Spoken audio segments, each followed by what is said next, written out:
Mary was the kind of woman who had seen suffering, but never let it define her. As a single mother who had been cheated on and lied to, finding David felt like healing. He was calm, respectful, the kind of man who opened doors and prayed before meals. When they got married, everyone called her lucky, but no one knew what David was hiding, not even David himself. David loved her daughter like his own. He never raised his voice, never stayed out late. He worked as a software technician and sent money to his mother every month. Mary never thought twice about the closeness between him and his mum. They called each other daily, sometimes even twice. But what Mary didn't know was that love can hide trauma, and closeness can hide rot. David's father died in a car accident when he was 12. His mother, Grace, was a broken woman but fiercely protective. They lived alone in a small apartment in Lagos.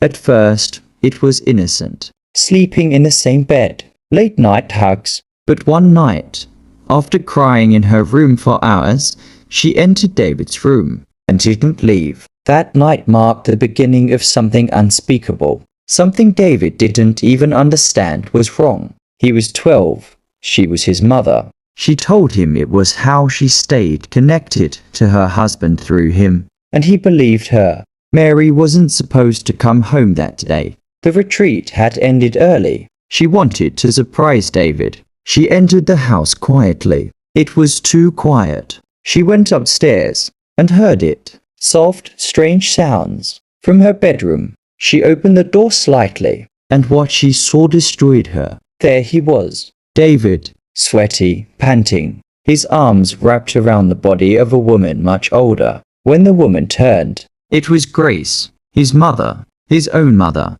Mary screamed so loud, even the neighbors heard. David froze. His mother scrambled for her wrapper and ran into the guest room. Mary collapsed to the floor, shaking, screaming, asking God what she had just seen. It took hours for him to speak. He shook, he sobbed. He begged Mary to listen before she left. And then, through tears, he said, "She started it when I was 12. I thought it was normal." Mary's heart stopped. He explained everything, how his mother had slowly turned her grief into obsession, how she told him it was just between them, and how he'd never known real love from anyone else. Even when he tried to stop, she would manipulate him, threaten suicide. He said it never stopped, not even after they got married. Whenever David tried to date someone, Grace would fall sick. She would guilt trip him, say things like, "You're the only man who understands me."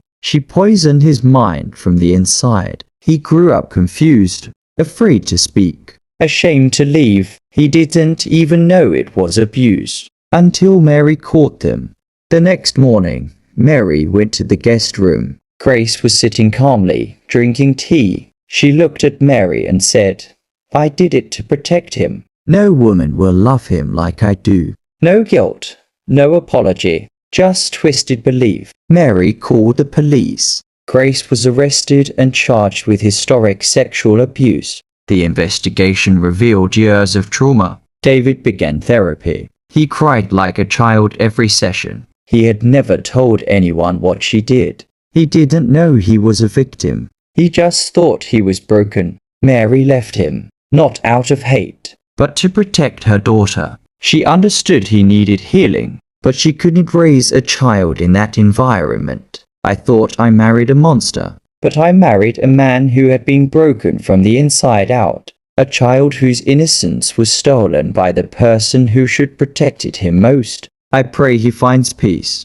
and I pray no other boy goes through what he did." Mary now works as an abuse awareness advocate. She speaks to young people, teaches parents, and tells this story to help others speak up. Abuse doesn't always leave bruises. Sometimes it leaves silence, shame, and hidden pain that grows into something dark. If you see something wrong in your home or someone else's, speak up. Protect children, ask questions, and never ignore the signs, because what we don't heal in one generation gets repeated in the next. This story was based on real patterns of abuse hidden in African homes. Have you ever seen warning signs that no one talked about? Let's break the silence together. Leave your thoughts in the comments. Like, share, and subscribe to Storyteller African Tales for more shocking, real African stories that open eyes and save lives.